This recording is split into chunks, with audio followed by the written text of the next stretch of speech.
welcome back to channel. So today I am going to share the placement process of PGGCG 11, that is Girls College Sector 11 Chandigarh. तो आज हमारे college में placement के लिए company आने वाली है, तो आज मैं आपके साथ उसकी कंप्लीट डिटेल्स शेयर करूंगी कि किस तरह से कॉलेजेस में प्लेसमेंट का प्रोसेस होता है। तो अभी हम उसके लिए मल्टीमीडिया रूम में जा रहे हैं, so let's go with us. And one thing that I want to tell you is that कि अगर कोई भी कंपनी कभी भी किसी कॉलेज में आती है तो वो अपना सारा डिटेल प्रोस्पेक्टस PDF के थ्रू आपको कम्युनिकेट कर देती है। यस, इसी तरह से कुछ हमारे ग्रुप में भी आया था, तो मैं आपके साथ भी शेयर करती हूँ। जैसे इन्होंने हमें बता रखा है कि इनके क्या क्या क्लाइंट हैं और किस किस एरियाज़ में डील करते हैं, और ये बता देते हैं कि इनके ग्लोबल फुटप्रिंट्स कहाँ पर है। जैसे कि जो कंपनी आज हमारे प्लेसमेंट के लिए आ रही है उसके कहीं फ़ॉरेन कंट्रीज़ में भी इस्टेब्लिशमेंट है। ये एक तरह से MNC टाइप कंपनी है, और इसने अपनी ग्रोथ के बारे में भी बताया हुआ है कि 2008 में इस्टेब्लिश हुई थी और इस ईयर तक इन्होंने ये वर्क किया। और इन्होंने साथ साथ एलिजिबिलिटी वगैरह भी मेंशन कर रखी है कि इन्हें किस तरह के स्टूडेंट्स चाहिए। मेनली इन्हें फाइनल ईयर के स्टूडेंट्स ही चाहिए होते हैं। साथ में ये अपना वो भी बताते हैं कि इन्हें कंप्यूटर्स चाहिए, और एक ना बॉन्ड वगैरह का एग्रीमेंट भी होता है। देखो, ज़्यादातर ये वो स्टूडेंट्स करते हैं जो ग्रेजुएशन के बाद जो भी करना चाहते हैं डायरेक्ट, बिकॉज 2 इयर्स का बॉन्ड होता है। 2 इयर्स तक हम उनकी जॉब को नहीं छोड़ सकते। एज एन इंटर्नशिप 3 मंथ की इंटर्नशिप होती है। इनमें इन्होंने बता रखा है कि क्या क्या फैसिलिटीज़ हमें देंगे। उसके बाद अगर वो आपको सिलेक्ट कर लेते हैं, आप उन्हीं की कंपनी में रहते हो, तो 2.5 लाख तक की फिर आपकी salary again and again increase होती रहती है टाइम टू टाइम। तो ये सब कुछ इन्होंने बता रखा है कि क्या क्या जॉब रिस्पॉन्सिबिलिटी रहेगी। तो इस तरह से कुछ ही हमें पहले ही इन्फॉर्म कर देते हैं। तो चलो अब कॉलेज चलते हैं, देखते हैं वहाँ जाकर उन्होंने हमसे क्या क्या कराते हैं, क्या किस तरह से टेस्ट वगैरह कंडक्ट होते हैं। तो आपको भी दिखाती हूँ और बताती हूँ, एक्सप्लेन करती हूँ सारा कि क्या होता है प्लेसमेंट सेल के अंदर। तो अब हम आ चुके हैं मल्टीमीडिया रूम में। मैंने अपने कॉलेज का मल्टीमीडिया रूम भी आपके साथ पहले शेयर किया है। अगर कोई भी प्लेसमेंट्स के लिए कंपनी आती है तो जनरली वो इधर ही कंडक्ट होते हैं। वो पहले अपने बारे में ब्रीफ इंट्रोडक्शन देते हैं हमें कि उनकी कंपनी का क्या क्या एरिया रहेगा, क्या क्या स्कोप रहने वाला है जॉब का। तो अब उन्होंने ये सब कुछ तो हमारे साथ डिस्कस कर लिया है, और अब हमें बुलाया है इंटरव्यूज़ के लिए। तो अब हम जा रहे हैं कंप्यूटर लैब। तो हमारे इन्होंने रोल नंबर लगा दिए हैं और उसी के अकॉर्डिंग हमें बुलाया जाएगा लाइन बाय लाइन। तो चलो चलते हैं, और फिर इसमें जो सिलेक्ट होगा नेक्स्ट स्टेप के लिए उसको बुला लिया जाएगा। यस, कॉन्टीन्यूस स्टेप्स होते हैं, आपके बहुत तरह के टेस्ट लिए जाते हैं, उसके बाद ही सिलेक्शन होता है। एकदम से डायरेक्ट सिलेक्शन नहीं होता। पहले इंटरव्यू लेंगे, टेस्ट लेंगे, इतना सब कुछ कंडक्ट कराने के बाद आप फाइनल स्टेज तक जाते हो। अगर अप्रोक्स 200 स्टूडेंट्स हैं प्लेसमेंट के लिए बैठ रहे हैं, तो उनमें से सिर्फ 20 स्टूडेंट्स ही वो लेकर जाएंगे। तो अब इसके बाद उन्होंने हमें अपनी कंपनी का फिर से इंट्रोडक्शन दिया क्लासेस में, और फिर हमारा टेस्ट होगा और एक फॉर्म भी फिल कराएंगे हमसे ये।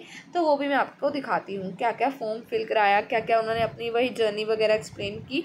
फिर हमसे ये फॉर्म फिल कराया था इन्होंने सब बच्चों से, और अब हमारा ये स्टेप तो ख़त्म हो चुका है। और अब हम दोबारा से बुलाया थोड़ी देर के बाद GD के लिए। तो GD हुआ और फाइनली हम उसमें सिलेक्ट हो गए। तो कुछ 200 बच्चों में से मैंने आपको बताया कि 20 बच्चे ही सिलेक्ट हुए थे। और उसके बाद हमारे पास एक मेल आई थी इंटर्नशिप लेटर की, जो कि 3 मंथ्स की इंटर्नशिप होती है। उसके बाद अगर आप अच्छा परफॉर्म करते हो तो आपको कंपनी में रख लिया जाता है। तो 3 मंथ की इंटर्नशिप में इन्होंने जस्ट 18,000 पर मंथ ही हमें प्रोवाइड करे थे। बाकी कैब फैसिलिटी वगैरह के अलग चार्जेस थे। तो and job is completely offline, हमें वहीं जाकर ही ज्वाइन करना पड़ता है। तो अगर कोई स्टूडेंट जिसके फ्यूचर प्रोस्पेक्ट्स नहीं है, किसी मास्टर्स वगैरह करनी है, तो वो तो इस जॉब को ले लेते हैं। बेटर है अगर आपने अगर नहीं करनी तो आप इन्हें ले लो, और अगर आप एक कंपनी के साथ बने रहते हो तो आपकी सैलरी फ्यूचर में इंक्रीज होती है। तो this is some of the information जिसमें मैंने आप सबको बताया कि अगर कोई कंपनी आपके कॉलेज में आ रही है तो वो किस तरह से प्लेसमेंट की प्रोसेस को कंडक्ट कराती है। बट मैं आपको बता दूँ कि किस तरह की प्लेसमेंट्स की अपॉर्चुनिटीज़ होती हैं। तो अगर आप कोई BCom के बच्चे हो तो आपके लिए अकाउंटिंग एंड फाइनेंस की जॉब्स आती हैं, और वैसे जनरली चंडीगढ़ के स्टूडेंट्स के लिए कॉलिंग जॉब ज़्यादा आती हैं। मोहाली बेस्ड कंपनीज होती हैं मोस्टली सारी, जो कि ज़्यादातर कॉलिंग वगैरह के अंदर ही डील करती हैं। तो ज़्यादातर कॉलिंग वाली कंपनीज आती हैं और मोस्टली बहुत से बच्चे प्लेसमेंट्स को एक्सेप्ट नहीं करते बिकॉज, बट आप उन्हें मिस मत करो, चांस बिल्कुल भी मिस नहीं करना आपको। अगर आप एक बार सिलेक्ट हो जाते हो तो ये आपके लिए काफ़ी ज़्यादा इंपॉर्टेंट रहता है। आपके पास एक सर्टिफिकेट होता है कि आपको इंटर्नशिप का मौका मिला है और आप अपने इसको CV में भी ऐड ऑन कर सकते हो, जिससे आपका CV बहुत ज़्यादा अट्रैक्टिव लगता है। तो इस चांस को मिस मत करना। आपने अपना पूरी कोशिश करनी है कि आपको अपने प्लेसमेंट के अंदर बैठना है, उनका इंटर्नशिप लेटर लेना है। और एक बार ज़रूर, अगर आप कोई जॉब भी ज्वाइन कर रहे हो, अगर आप प्लेसमेंट में सेलेक्ट हो चुके हो, तो जॉब ज्वाइन करने से पहले उनसे एक बार बिल्कुल क्लियर कट वो कर लेना, डिस्क्लोज करा लेना कि अगर कोई बॉन्ड वगैरह तो नहीं है। अगर बॉन्ड वगैरह होता है मोस्टली हर एक कंपनीज़ के अंदर, जो कि 1 to 2 ईयर्स तक रहता है, कि मतलब आप उनकी जॉब को नहीं छोड़ सकते 2 साल से पहले या 1 साल से पहले। तो ये सब कुछ कंफर्म करके ही जॉब को ज्वाइन करना, अदरवाइज जॉब को ज्वाइन मत करना। बात को इंक्वायर करना और उसके बाद ही कंपनी को ज्वाइन करना, अगर आप कोई भी करने जा रहे हो तो। बट आपको मैं एक बात बताऊं, अगर आप कोई इंटर्नशिप कर रहे हो कंपनी में जाकर 3 to 4 मंथ्स की, वो भी आपके लिए काफ़ी ज़्यादा एक्सपीरियंस रहेगी, बिकॉज आपको एक तरह से एक्सपीरियंस हो जाता है कि कंपनीज में काम किस तरह होता है। और मोस्टली हर एक कंपनी में अकाउंटिंग एंड फाइनेंस का काम तो सेम ही रहता है। तो अगर आप किसी और कंपनी में जाओगे, आपके पास एक्सपीरियंस होगा, आपको वो भी बहुत इजीली सिलेक्ट कर सकते हैं।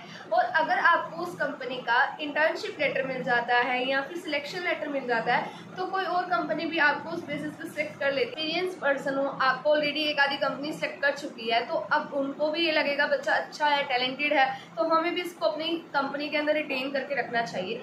तो ये भी एक पॉइंट रहता है। अगर आप प्लेसमेंट में अच्छी तरह से पार्टिसिपेट कर रहे हो, उसके लिए आप प्रिपरेशन अपनी करते रहो। कहीं कंपनीज आती हैं तो वो अकाउंटिंग एंड फाइनेंस के बच्चे हो अगर आप, तो आपसे अकाउंट्स के क्वेश्चंस वगैरह सॉल्व कराएंगी। बट मोस्टली जो जितनी भी सारी आती हैं तो क्वांटिटेटिव टेस्ट रहता है और रीजनिंग, एप्टीट्यूड टेस्ट, ये सब जनरली रहता है। इसकी प्रिपरेशन आप साइड बाय साइड करते रहो। और पर्सनल इंटरव्यू एंड GD, आपकी कम्युनिकेशन स्किल्स पे आपको बेसिकली फोकस करके चलना है। स्टार्टिंग ऑफ द ईयर आप अपना ये सब कुछ फोकस रखो कि आपको किस तरह की अपनी कम्युनिकेशन स्किल्स रखनी है, बिकॉज ये बहुत ज़्यादा मैटर करती है। आपका टेस्ट अच्छा नहीं होगा, टेस्ट में मोस्टली बहुत सारे बच्चों के सेम मार्क्स आते हैं, बट एट लास्ट अगर एक बच्चा दूसरे पर्सन से बजाय सिलेक्ट हो रहा है तो उसकी मैटर करिए कम्युनिकेशन स्किल्स। ये आपका GD होगा, आपका इंटरव्यू होगा, ये मोस्टली हर एक कंपनी कंडक्ट कराती है। कोई ऐसी कंपनी नहीं होती जो ये सब कंडक्ट कराए। आपको वो आपके कॉलेज में भी आकर कंडक्ट करा सकती हैं या फिर आपको अपने ऑफिस में भी बुला सकती हैं ये सब कुछ करवाने के लिए। टेस्ट आपका कॉलेजेस में ही हो जाता है। GD या पर्सनल इंटरव्यू के लिए अपनी कंपनीज अपने ऑफिस में भी बुलाती हैं उनकी प्रेमिसेस के अंदर, ताकि आप उनको विजिट भी कर लो, देख लो कंपनी किस तरह की है। तो कंपनी का रिकॉर्ड वगैरह भी देखना कि किस तरह की कंपनी है, उसके बाद ही उसको ज्वाइन करना, ऐसे डायरेक्टली मत ज्वाइन करना। So this is all about placement cell. I think ये वीडियो आपके लिए काफ़ी ज़्यादा हेल्पफुल होगी। ये सिर्फ मैंने अपने कॉलेज का शेयर किया है, बाकी जो जनरल इन्फॉर्मेशन है वो हर कॉलेज के लिए सेम ही रहेगी, बस कंपनीज का फर्क रहता है। कोई प्राइवेट कॉलेज वाले कुछ अच्छी कंपनीज बुलाते हैं जो अच्छी सैलरी ऑफर करते हैं। गवर्नमेंट कॉलेज वाली कंपनीज हैं वो जनरली 20 to 25, इससे ज़्यादा आपको बिल्कुल नहीं देंगी।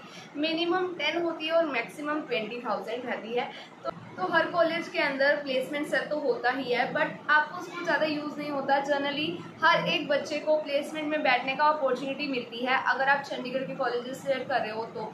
DU में ऐसा नहीं होता। DU में जनरली जिनके अच्छे मार्क्स आते हैं उन्हीं को ही अपॉर्चुनिटी मिलती है प्लेसमेंट सेल में बैठने की, और जितना बच्चा टैलेंटेड होता है उतना ही ज़्यादा बच्चे के चांसेस होते हैं कि वो सिलेक्ट हो जाए। आपको मेन थिंग ये रखनी है कि जितने भी आप ग्रेजुएशन के अंदर अपनी पढ़ाई कर रहे हो उसको अच्छी तरह से करो, और अगर आपको वो आता होगा तभी आप प्लेसमेंट में सेलेक्ट हो पाओगे ना, अदरवाइज तो नहीं हो पाओगे।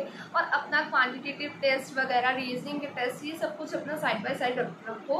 ये भी आपसे पूछे जाते हैं हर एक प्लेसमेंट के लिए। अगर कंपनी आएगी वो पूछेगी ही पूछेगी। So I think that this video will be very informative for you and it will help you a lot. So if you like this video, so don't forget to like, share and subscribe the channel. Follow for more. Till then, bye bye. Meet you in the next video.